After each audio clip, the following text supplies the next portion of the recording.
Здравствуйте, меня зовут Михаил Теслин. Я прохожу подвиг каждый день Александра Белановского. Выполняю задание номер 6. Значит, задание состоит в следующем. Вспомнить какое-то обещание, которое вы до сих пор не сделали, и выполнить его, которое кому-то обещали. То есть, если брать по поводу обещаний, то, в принципе, я всегда выполняю их быстро. Это вообще как бы принцип по жизни. То есть, если я что-то обещал, я это делаю.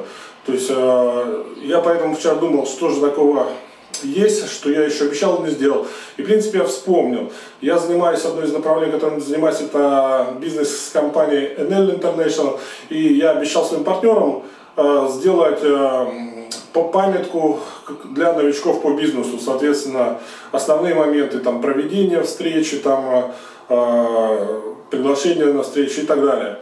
То есть, это первый момент. Вот сегодня я доделал, вчера начал, до 3 часов ночи сидел, и сегодня, в принципе, доделал вот эту памятку.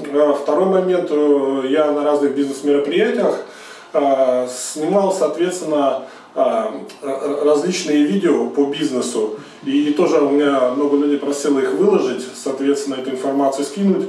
И до этого не доходили руки, потому что там несколько десятков гигабайт информации, и это просто объемно по времени, соответственно, затратно.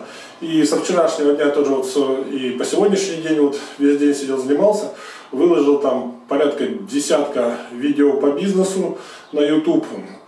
В общем, благодаря вот этому тренингу взял и сконцентрировался, образно говоря, за сутки сделал вот эти моменты, которые откладывал уже, в принципе, не одну неделю и не находил на это времени. Поэтому благодарен за это задание. С вами был Михаил Теслин. Спасибо, до свидания.